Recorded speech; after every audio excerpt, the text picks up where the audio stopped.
You will hear a number of different recordings, and you will have to answer questions on what you hear.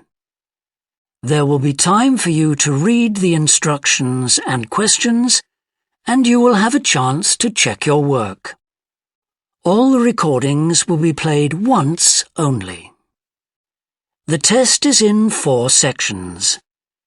At the end of the test, you will be given 10 minutes to transfer your answers to an answer sheet. Now turn to Section 1. Section 1. You will hear a conversation between the director of a childcare centre and a parent enrolling her child in the centre. First, you have some time to look at questions 1 to 6.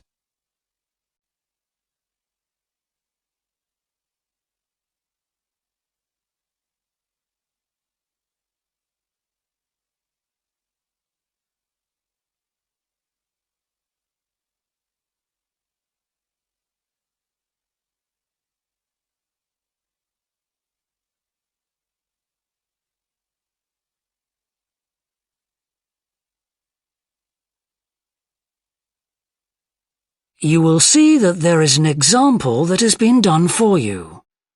On this occasion only, the conversation relating to this will be played first. Good morning. Welcome to the Early Learning Childcare Centre. How may I help you? Hi, I spoke to you last week about enrolling my daughter for next year. Oh, yes. I'll just get some details from you. So, you're her mother? That's right. And can I have your name? It's Carol Smith.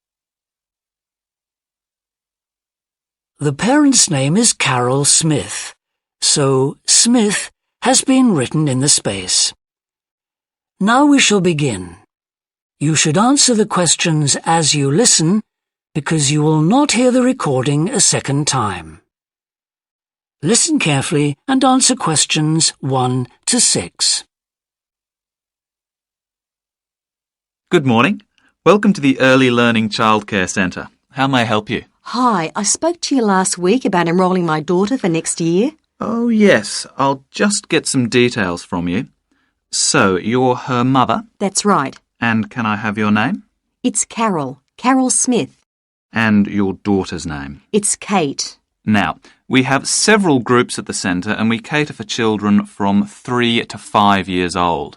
How old is your daughter? She's 3 now, but she turns 4 next month. I'll put 4 down because that's how old she'll be when she starts. Fine. She's so excited about her birthday and coming to the centre. Oh, that's good to hear. And what's your address? It's 46 Wombat Road. That's Wombat.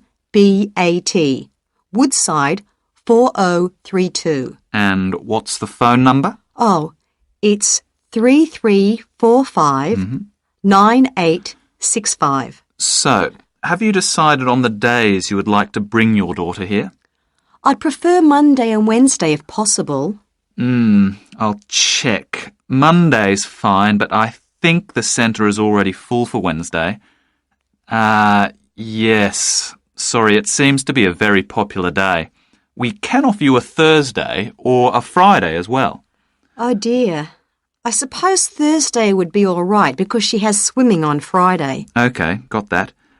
Because a lot of parents work, we do offer flexible start and finish times. We're open from 7:30 in the morning until 6 o'clock at night.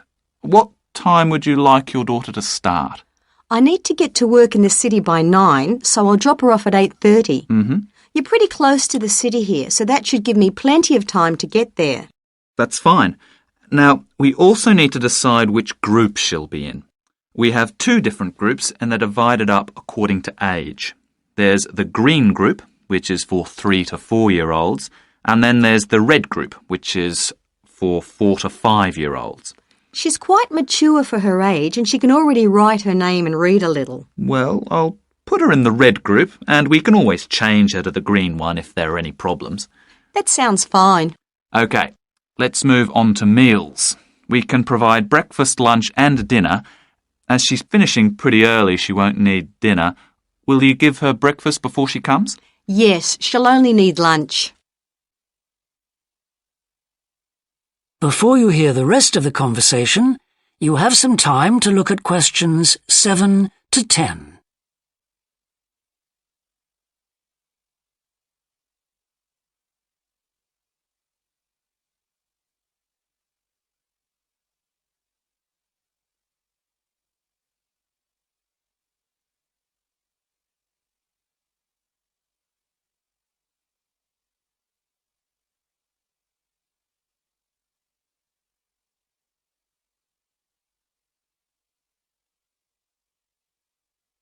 Now listen and answer questions 7 to 10. Now, does she have any medical conditions we need to know about? Does she have asthma or any hearing problems, for example? No, but she does need to wear glasses. Oh, I'll make a note of that. Yeah, she's pretty good about wearing them. She can't see much without them. Right. OK. Now, I also need emergency contact details. So what sort of information do you need? Just the name and number of a friend or family member we can contact in case we can't get hold of you at any time. OK. That'd better be my sister, Jenny Ball. Uh-huh. That's B-A-L-L. Her phone number is 33467523. Great. So she is the child's aunt? Yes, that's right. I'll make a note of that as well. Now, is there anything you'd like to ask?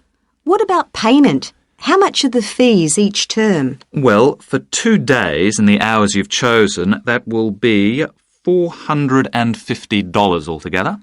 OK, and do I have to pay that now? No, we send out invoices once the children start at the centre. You can choose to pay at the end of each term, or we do offer a slightly discounted rate if you pay every month. Oh, I'll do that then. I find it easier to budget that way, and I'm not used to the term dates just yet. Good. It makes it a lot simpler for us as well. Well, that's everything. Would you like me to show you around the centre? We can go. That is the end of section 1. You now have half a minute to check your answers.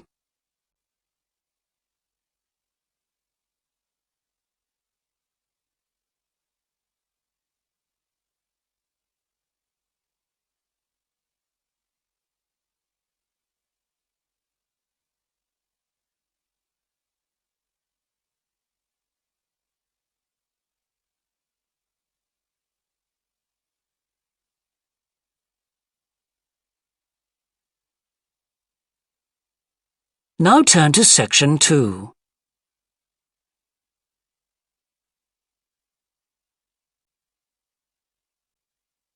Section 2. You will hear a woman called Alice Bustle talking on the radio about the Dolphin Conservation Trust, an organisation which tries to protect dolphins. First, you have some time to look at questions 11 to 15.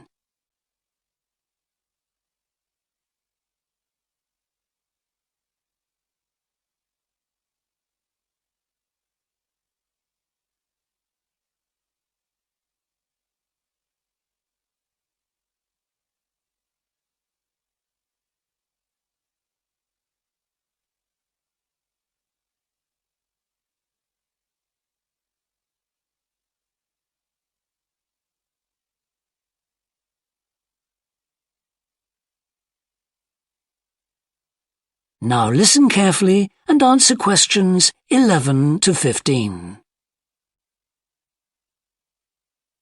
Today we're pleased to have on the show Alice Bustle from the Dolphin Conservation Trust. Tell us about the trust, Alice. Well, obviously its purpose is to protect dolphins in seas all around the world. It tries to raise people's awareness of the problems these marine creatures are suffering because of pollution and other threats. It started 10 years ago and it's one of the fastest growing animal charities in the country, although it's still fairly small compared with the big players in animal protection. We're particularly proud of the work we do in education. Last year we visited a huge number of schools in different parts of the country, going round to talk to children and young people aged from 5 to 18. In fact, about 35% of our members are children. Oh. The charity uses its money to support campaigns, for example, for changes in fishing policy and so forth. It hopes soon to be able to employ its first full-time biologist with dolphin expertise to monitor populations. Of course, many people give their services on a voluntary basis, and we now have volunteers working in observation, office work and other things. I should also tell you about the award we won from the Charity Commission last year for our work in education. Although it's not meant an enormous amount of money for us, it has made our activities even more widely publicised and understood. In the long term, it may not bring in extra members, but we're hoping it'll have this effect. Is it possible to see dolphins in UK waters? Yes, in several locations. And we have a big project in the east part of Scotland. This has long been a haven for dolphins because it has very little shipping. However, that may be about to change soon because oil companies want to increase exploration there. We're campaigning against this because although there'll be little pollution from oil, exploration creates a lot of underwater noise. It means the dolphins can't rest and socialise. This is how I became interested in dolphin conservation in the first place. I had never seen one, and I hadn't been particularly interested in them at school. Then I came across this story about a family of dolphins who had to leave their home in the Moray Firth because of the oil companies, and about a child who campaigned to save them. I couldn't put the book down. I was hooked. Before you hear the rest of the talk, you have some time to look at questions 16 to 20.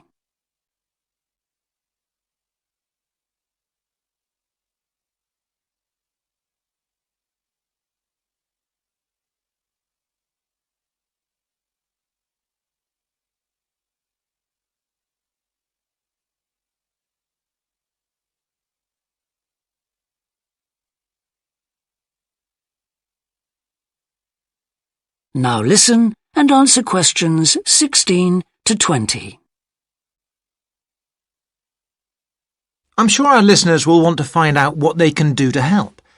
You mentioned the Adopt a Dolphin scheme. Can you tell us about that? Of course. People can choose one of our dolphins to sponsor. They receive a picture of it and news updates. I'd like to tell you about 4 which are currently being adopted by our members: Moondancer, Echo, Kiwi and Samson. Unfortunately, Echo is being rather elusive this year and hasn't yet been sighted by our observers, but we remain optimistic that he'll be out there soon. All the others have been out in force. Samson and Moondancer are often photographed together, but it's Kiwi who's our real character, as she seems to love coming up close for the cameras, and we've captured her on film hundreds of times. They all have their own personalities. Moondancer is very elegant and curves out and into the water very smoothly, whereas Samson has a lot of energy. He's always leaping out of the water with great vigour. You'd probably expect him to be the youngest. He's not quite. That's Kiwi. But Samson's the latest of our dolphins to be chosen for the scheme. Kiwi makes a lot of noise, so we can often pick her out straight away. Echo and Moondancer are noisy too, but Moondancer's easy to find because she has a particularly large fin on her back, which makes her easy to identify. So, yes, they're all very different. Well, they sound a fascinating group. And how would you go about... That is the end of section 2. You now have half a minute to check your answers.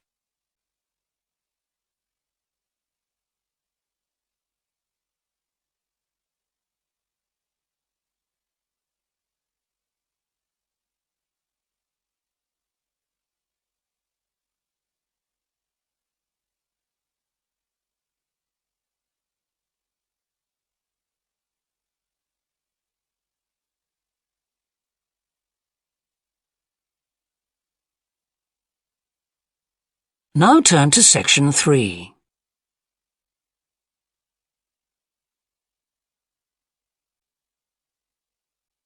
Section 3. You will hear a student called Rob, who is in the first year of a theatre studies course, talking to another student called Mia, who's in the 4th year of the same course. First, you have some time to look at questions 21 to 25.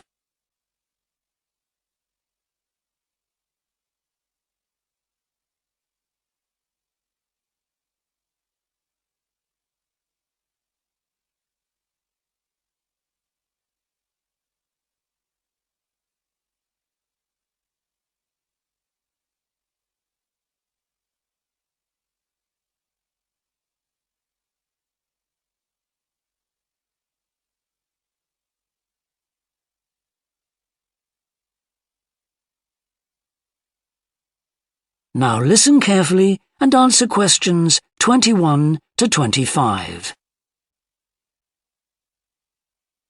Hi, Rob. How's the course going? Oh, hi, Mia.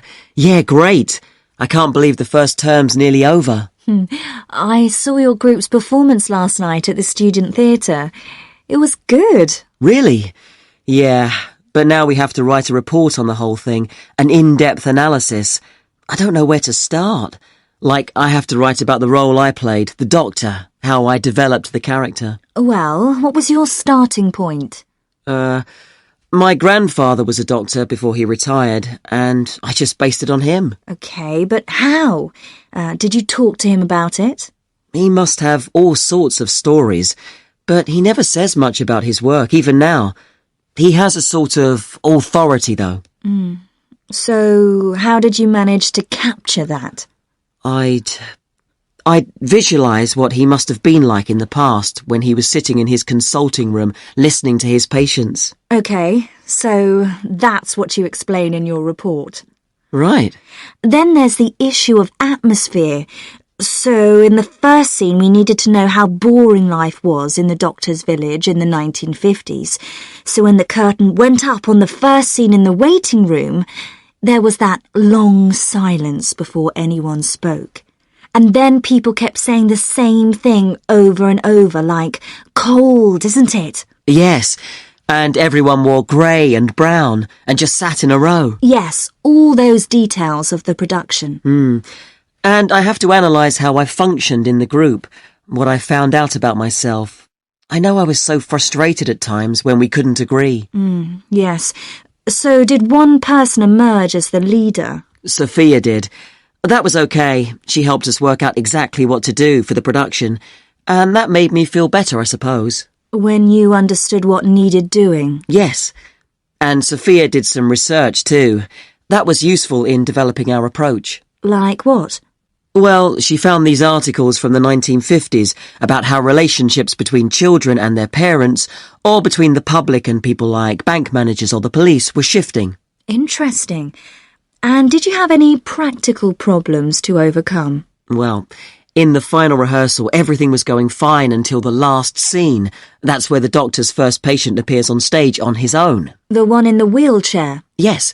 And he had this really long speech with the stage all dark except for one spotlight. And then that stuck somehow, so it was shining on the wrong side of the stage.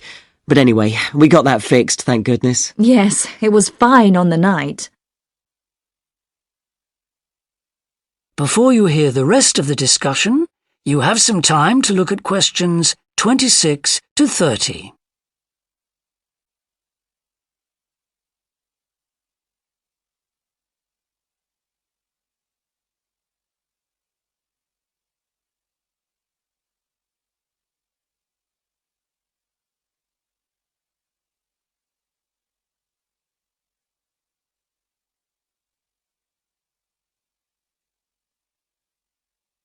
Now listen and answer questions 26 to 30. But while you're here, Mia, I wanted to ask you about the year abroad option. Would you recommend doing that? Yes, definitely. It's a fantastic chance to study in another country for a year. I think I'd like to do it, but it looks very competitive. There's only a limited number of places. Yes. So, next year, when you're in the second year of the course, you need to work really hard in all your theatre studies modules. Only students with good marks get places. You have to prove that you know your subject really well. Right. So, how did you choose where to go? Well, I decided I wanted a program that would fit in with what I wanted to do after I graduate. So I looked for a university with emphasis on acting rather than directing, for example. It depends on you. Then about 6 months before you go, you have to email the scheme coordinator with your top 3 choices. I had a friend who missed the deadline and didn't get her first choice, so you do need to get a move on at that stage. You'll find that certain places are very popular with everyone. And don't you have to write a personal statement at that stage? Yes. Right. I'll get some of the final year students to give me some tips. Maybe see if I can read what they wrote. I think that's a very good idea. I don't mind showing you what I did. And while you're abroad, don't make the mistake I made. I got so involved I forgot all about making arrangements for when I came back here for the final year. Make sure you stay in touch so they know your choices for the optional modules. You don't want to miss out doing your preferred specialisms. Right. That is the end of section 3. You now have half a minute to check your answers.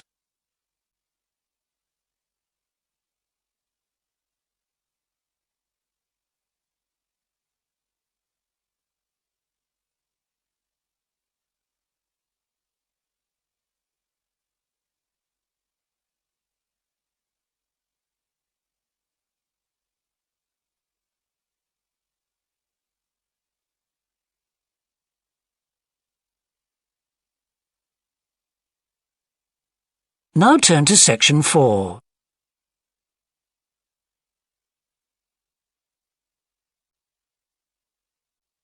Section 4. You will hear part of a lecture about leadership introducing a theory called self-regulatory focus theory. First, you have some time to look at questions 31 to 40.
Now listen carefully and answer questions 31 to 40.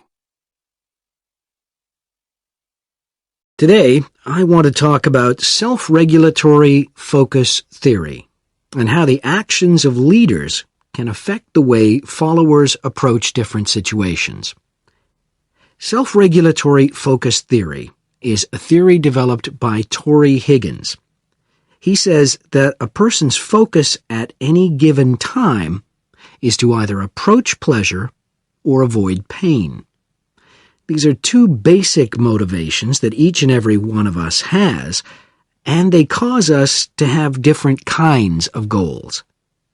Promotion goals in different life situations emphasize achievement. Prevention goals are oriented towards the avoidance of punishment. In a specific situation, our thoughts might focus more on promotion goals or more on prevention goals. The theory suggests that 2 factors affect which goals we are focusing on. First, there is a chronic factor. This factor is connected to a person's personality and says that each person has a basic tendency to either focus more on promotion goals or focus more on prevention goals as part of his or her personality.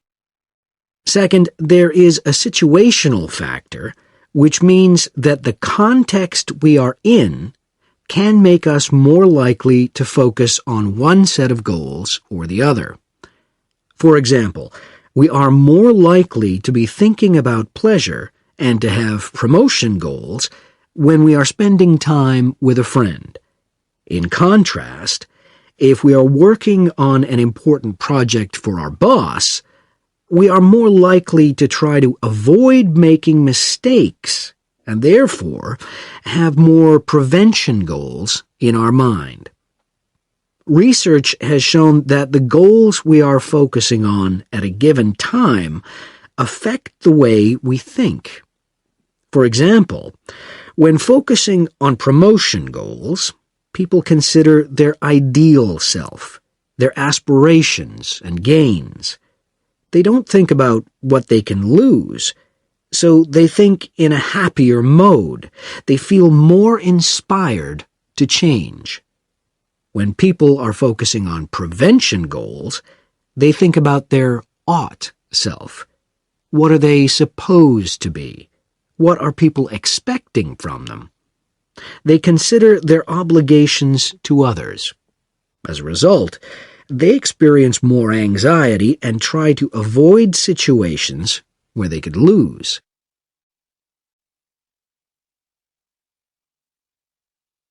Now that I have talked about the two focuses and how they affect people, I want to look at the idea that the way leaders behave, or their style of leading, can affect the focus that followers adopt in a specific situation.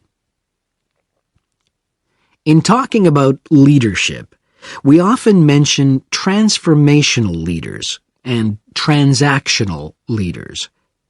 Transformational leaders, when interacting with their followers, focus on their development. In their words and actions, transformational leaders highlight change. Their speech is passionate and conveys a definitive vision. All of these things can encourage followers to think about what could be. In other words, they inspire a promotion focus in their followers. In contrast, transactional leaders focus on developing clear structures that tell their followers exactly what is expected of them.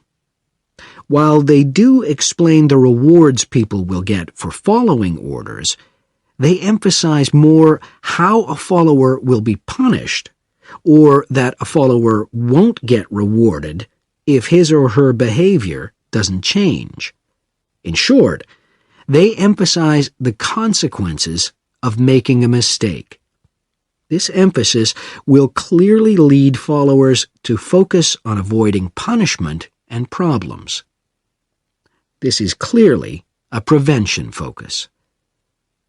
In conclusion, it is important to understand that one focus is not necessarily better than the other one. For a designer who works in a field where a lot of innovation is needed, a promotion focus is probably better. In contrast, a prevention focus, which causes people to work more cautiously and produce higher quality work, might be very appropriate for a job like a surgeon, for example. The main point of the research, though, is that the actions of leaders can greatly influence whether people approach a situation with more of a promotion focus or more of a prevention focus. That is the end of section 4. You now have half a minute to check your answers.